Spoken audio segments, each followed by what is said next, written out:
Imagine a fruit that acts like a prescription drug. Deep inside its cellular structure, there are compounds that don't just feed your body, they talk to your brain. When you eat it, these molecules latch onto your neural receptors, physically lowering your cortisol levels, slowing down racing thoughts, and inducing deep restorative sleep.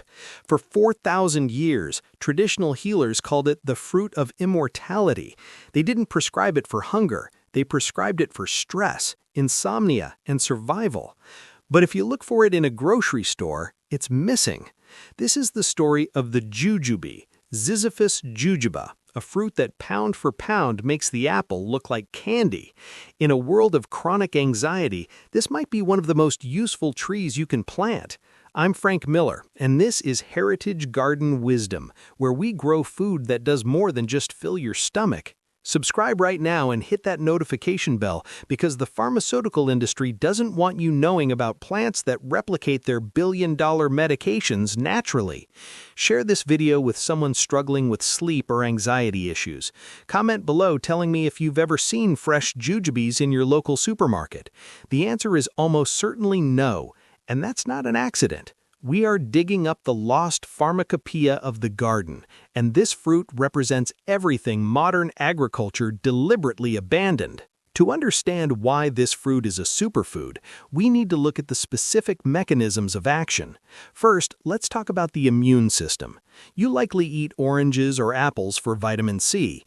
A typical Red Delicious or Gala contains roughly 4.6 milligrams of vitamin C per 100 grams, about 3.5 ounces. That's barely a blip on the radar. Oranges fare better at 53 milligrams per 100 grams. Now look at the jujube. Depending on the variety, fresh jujube contains anywhere from 69 milligrams to over 500 milligrams of vitamin C per 100 grams. Let's put that in perspective. A 100-gram serving of jujubes, about a handful of fruit, delivers nearly 600% of your daily recommended value of vitamin C.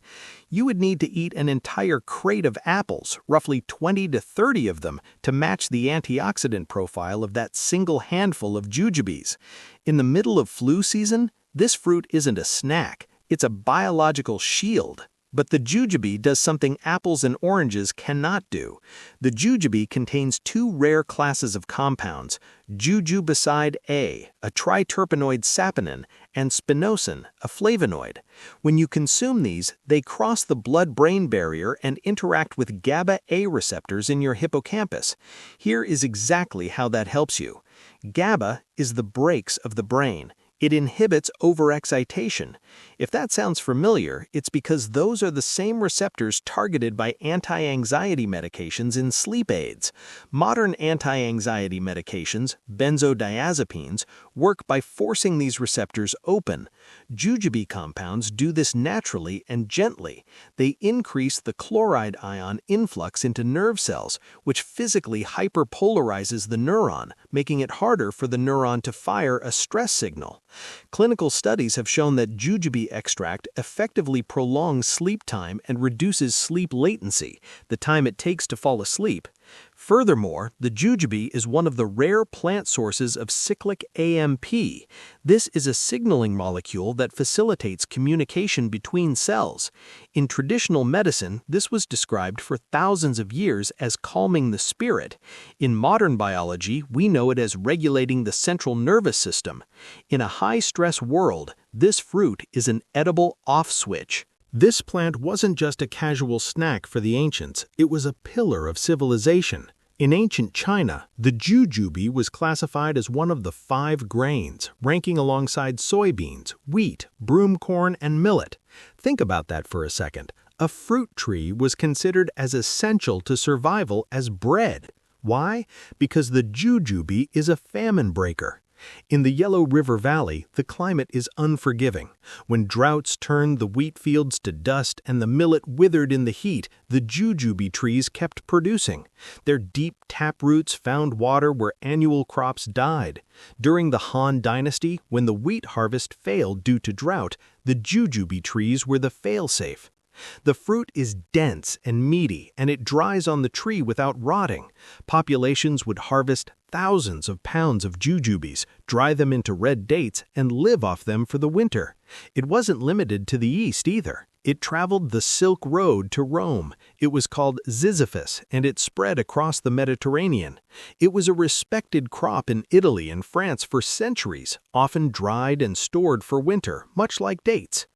But as global trade expanded in the 19th and 20th centuries, humanity began to favor crops that were purely sweet and juicy, luxury foods rather than medicinal survival foods. We moved away from the crops that kept us alive and toward the crops that simply tasted good. The jujube, with its complex flavor profile and drier texture, was slowly pushed out of the orchard to make room for the show pony of the West, the apple. This is not to say the apple is the enemy. The apple is a wonderful fruit, but the apple is a Goldilocks plant. To grow a red delicious, you need perfect conditions. You need chill hours, hundreds of hours below 45 degrees Fahrenheit to wake the tree up. You need massive amounts of water. You need a spray schedule to fight off fungal scab, fire blight, and the codling moth. Because of this fragility, the apple is consistently ranked #1 on the Dirty Dozen list, the produce with the highest pesticide load in America. When you eat a conventional apple, you're eating a fruit that had to be sprayed, coddled, and artificially life-supported just to make it to harvest. The jujube is the workhorse. This tree evolved in harsh, arid climates. It has a taproot that dives deep into the soil to find water tables that apple trees cannot reach. It thrives in temperatures up to 110 degrees Fahrenheit. It laughs at drought. It requires almost no chill hours, meaning it can grow in Texas, Florida, or Southern California, where apples fail miserably. But here is the kicker. It also handles the cold. A jujube tree can go dormant and survive -20 degrees Fahrenheit in the winter. This makes it the perfect climate change crop. As our weather gets more erratic with hotter summers and weirder winters, the delicate apple orchards are struggling. The jujube doesn't care. It blooms late in the season, often in June, meaning it misses the late spring frosts that frequently kill apple and peach blossoms.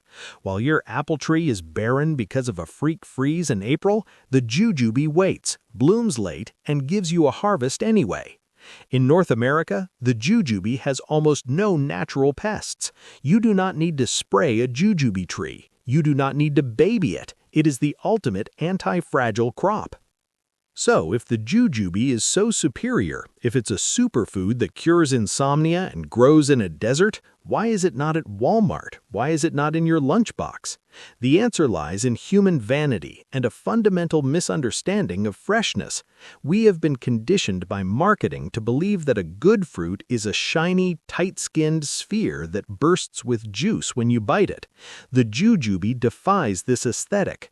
When a jujube is fully ripe and at its peak sugar content, it starts to shrivel. It looks like it's dying. To a modern shopper, a wrinkled fruit signals rotten. Furthermore, the texture is alien to the Western palate. A fresh jujube is not watery. It is dense, meaty, and drier than an apple. When you bite it, it snaps, but there is no juice that drips down your chin. Because of this, tasters dismissed it as dry or mealy. We simply didn't know how to eat it. We tried to eat them green and tart, which is like eating a raw potato, or we let them dry out completely and called them Chinese dates. The jujube fruit essentially goes through 3 stages. The first is the creamy stage, when it is yellowish-green and tastes like a tart apple. The next is the crisp stage. As red spots appear, it becomes incredibly sweet. Lastly, the wrinkle stage. This is where the uninitiated throw it away. But this is the peak. As the fruit wrinkles, the sugars concentrate and the chemistry changes. It becomes chewy like a date. You get a crisp apple-like snack in September and a chewy medicinal date in October, all from the same branch. The good news for the home grower is that the jujube is arguably the easiest fruit tree you will ever plant. Unlike the apple, which requires a degree in chemistry to keep alive, the jujube is nearly indestructible.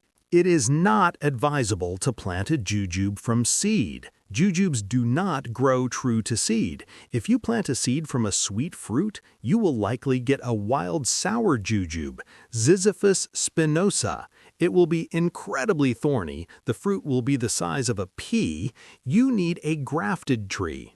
A specific delicious variety called a scion is biologically fused onto a strong wild rootstock. That grafting guarantees good fruit. Look for varieties like honey jar. This is the gateway jujube. It is small, incredibly sweet, and much juicier than other varieties. It tastes like high-quality sugar cane. Lee produces golf ball-sized fruits that are excellent eaten fresh. Lang is the classic pear-shaped variety that is best left to dry on the tree for winter storage.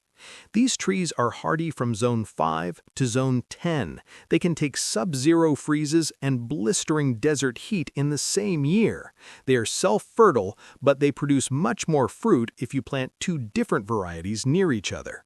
The tree itself is a wonder. The wood is so hard it is often called stone wood, and the tree self-prunes, dropping its smaller branchlets in the winter so you don't even have to trim it. You do not plant a jujube for a season, you plant it for your great-grandchildren.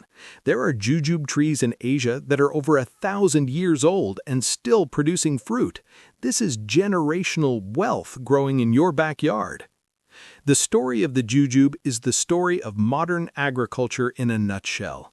We traded a medicinal, resilient, nutrient-dense superfood for watered-down fruit that demands constant chemical intervention. But the jujube is still here. It is waiting in the nursery catalogs, ignored by the industrial farmers, ready to take root in your soil. Planting this tree is a way to opt out of the chemical food system and plant a medicinal crop in your own backyard. Subscribe to Heritage Garden Wisdom right now. Comment below if you struggle with sleep or anxiety and would consider planting a jujube tree. Share this video with someone who needs to understand that the best medicine often grows in gardens, not pharmacies. We are digging up the truth one root and one tree at a time.